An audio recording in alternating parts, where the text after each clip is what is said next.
Chapter 17. So what's this assignment all about? Augie asked. What? My mind had been elsewhere, and it took a split second before my brain caught up to my mouth. Assignment? The thing we're here to do instead of being out on the street playing hockey? Oh, it's on friendship. I told you that. Didn't you even read the sheet? I asked. I didn't see any point in reading it, Augie said. I knew you would have read it more carefully than I ever could, and then you'd explain it to me. Augie paused. You look beat. Gee, thanks. Like you didn't get any sleep last night. I slept. A little, I admitted. Did the snake creep you out? No, of course. Well, a little, I guess. I don't think I would have slept at all if it was in my room, Augie said. We walked across my room and bent to peer through the little mesh window of the snake's pen. He moved his head around, trying to see inside. Why couldn't he see it? It was a big snake. Had it gotten out, or it's all curled up in a ball in the corner, Augie said, and I sighed a big sigh of relief. So, are you going to tell me about the assignment or what? Augie asked. I've already told you about it. It's about friendship. There's a whole lot of questions we have to answer about our friendship. It's like a questionnaire. That sounds easy. We'll see. Augie took the assignment from my hands. We'll work as a team. I'll do all the writing, and you do most of the thinking. Sounds reasonable, I said. Augie looked down at the paper. The first question is easy. How long have you been friends? That is easy. Just over 3 years. Yep, since the first day of grade 5, which answers question number 2. Where did you meet? In the hall outside room 23 at General Mercer Public School. Augie nodded, and I could see him write one word, school, on the line. Question 3. What things do you and your friend do together? Sports, for one thing, I said. And going places like the museum and the Canadian National Exhibition and downtown. And helping each other with school, I added. And let's not forget talking about girls. Don't you mean you talking and me listening? I suggested. I guess so, but it's a shared activity. I had the urge to lean over and look at what Augie had written, but I knew he wouldn't appreciate me checking on him. He put down the pen and started to read the next question. I don't get this one, he said. Friendship is often based on commonality. List all the things you two have in common. He looked up at me. What exactly does that mean? That one is tricky. I've been thinking about it. Good. So what do I write? I don't know, I said, shaking my head. What do you mean you don't know? Don't you understand the question either? I understand the question, I said. I just don't have an answer. Augie looked surprised by my answer, or I guess my lack of answer. Then tell you what, you explain the question to me, and I'll try to figure out the answer, Augie said. Sure. The question is asking us to list all the things we have in common, the things about us that are the same, that we share. You had me worried for a second. That's easy too, Augie said confidently. Well, what exactly do we have in common? I asked. For starters, we're both, extremely handsome. Yeah, right, seriously. Okay, then maybe we both have the same, you and me both. He looked perplexed. That's as far as I got too, I said. Come on, we have to have other things in common. I shook my head. Think about it. I'm 12 and you're 14. You live above a store and I live in a house. I have pets and you don't. Your father owns a business and my father works in a warehouse. You're Jewish and I'm not. I have an older sister and you have an older brother. You have blonde hair and I have brown hair. Even our families, Augie said. I live with both parents and you live with just your father because your mother... He let the sentence trail off. He knew I didn't like to talk about this stuff. We both have blue eyes, Augie said, changing the subject.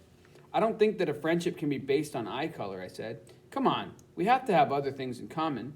Not that I can think of. Even school. It's easy for me. I'm smart in school and I'm stupid, Augie finished. That wasn't what I was going to say, I protested. I was going to say that I'm smart in school and you're smart in life. What do you mean? Augie asked. You have to be one of the smartest people I know. It's just that it doesn't always come out at school. Doesn't always, he questioned. How about hardly never? Don't say that, I said. He shrugged. Well, if I'm so smart, how come I can't figure out the answer to this question?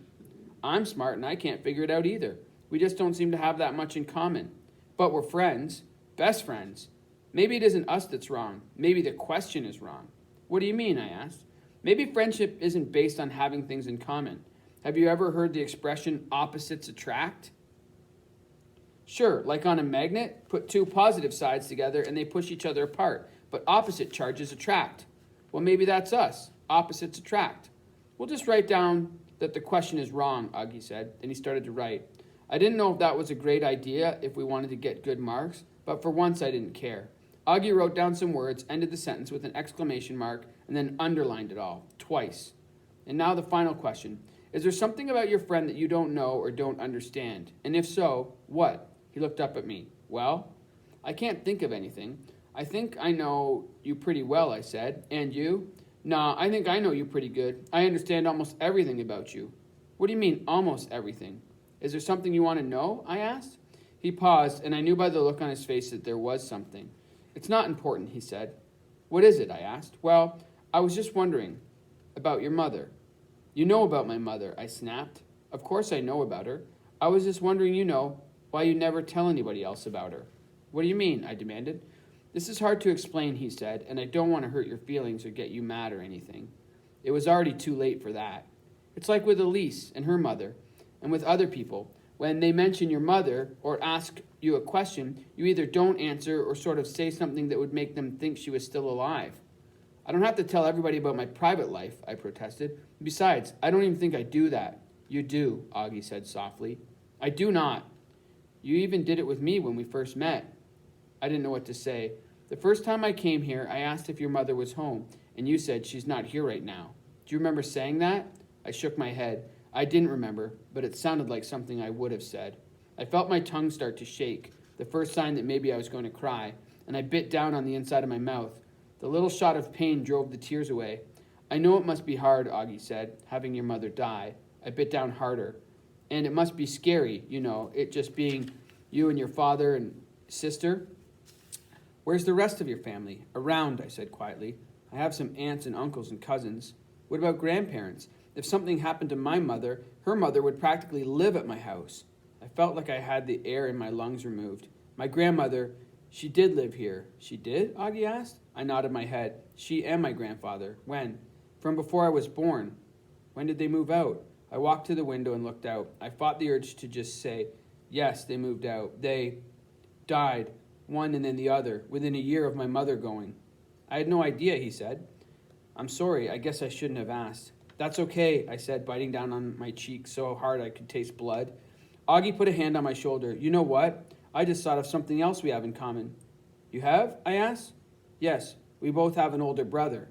I don't have an older brother. Yeah, you do. Me, Augie said, pointing at himself.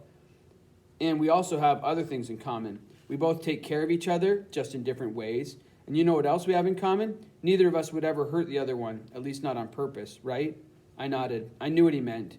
He knew how hard this had been for me, and he was saying that he wasn't trying to hurt my feelings. Good. So let's finish writing this sucker up so we can stop working and just enjoy ourselves, okay?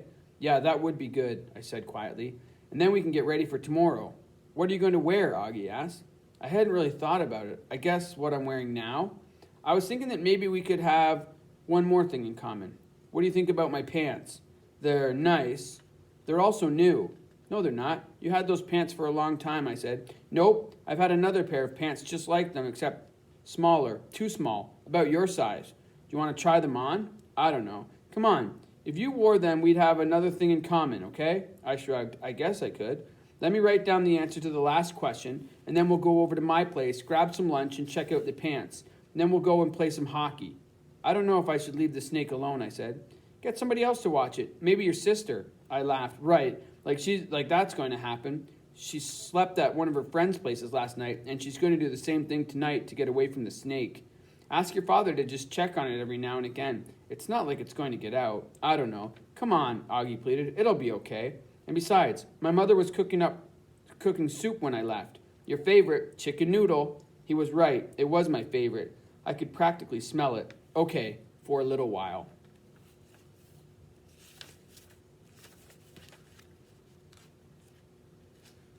There's a break here, and then...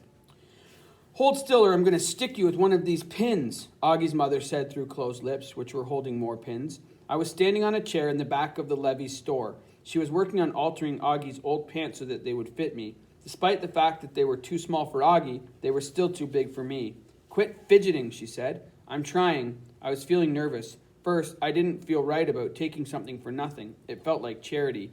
And now I felt even worse with Augie's mother fussing over me and, ow, I howled, jumping as a pin stuck into my leg. Stand still, she demanded. What do you have, ants in your pants? I'll try to stay stiller, I promised. Good. She worked away at the bottom of the left leg, pinning it up to the right length.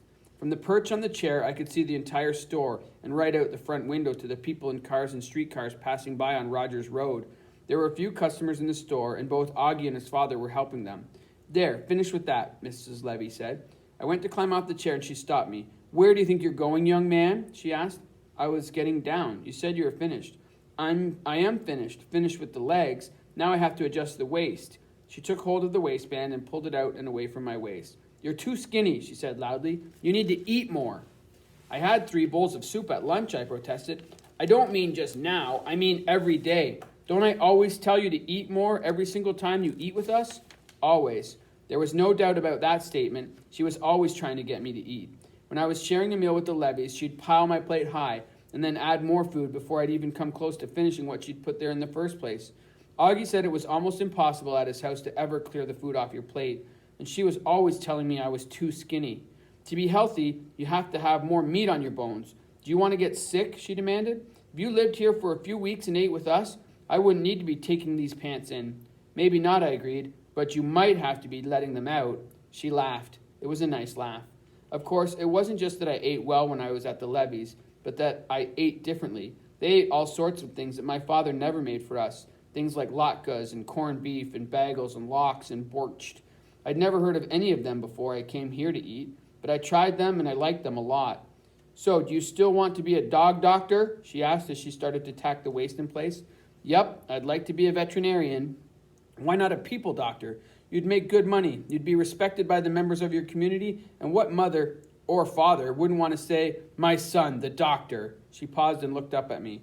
There, now I'm finished everything. You go into the change room and get back into your other pants.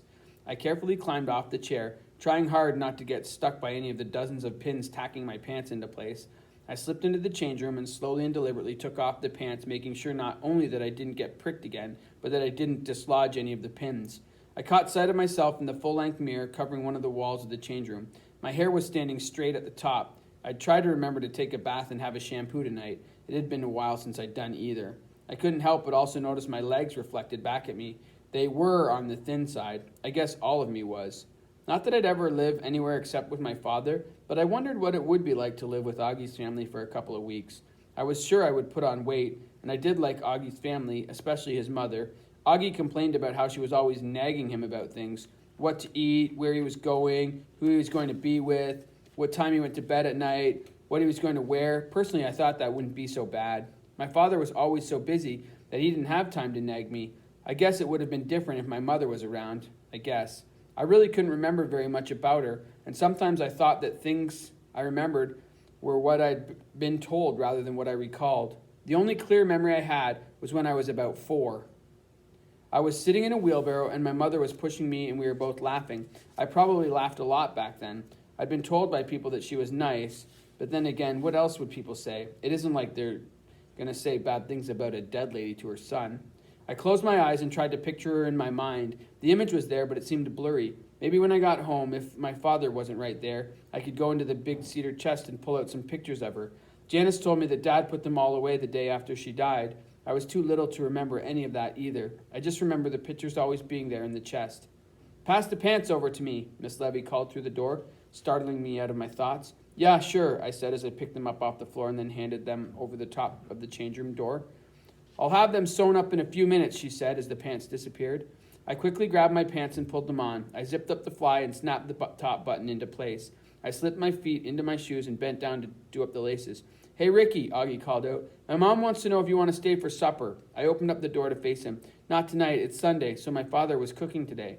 Stew, he asked. Probably, I answered, although there was no doubt about it. Stew was about all my father made except for boiled potatoes. And actually, he put boiled potatoes in the stew too. Don't you ever get tired of stew? We don't eat it all the time. Well, how about eating it one less time? Eat with us tonight. I can't, I said. Of course you can. Your father never says no. He does sometimes. I hoped Augie didn't ask me when, so I wouldn't have to make up any more lies. My dad basically let me do anything I wanted.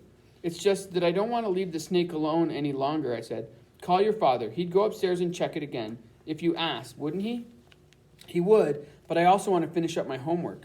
Come on, I've never known you to wait until Sunday evening to finish your homework. It's just reading. I want to finish a book I'm reading. And besides, I want to get ready for tomorrow. Get ready how? Augie asked. I figure we have to say something when we give Mr. Johnston the snake. I was thinking we could say something like, "Here's your snake," and then we hand it to him, Augie joked.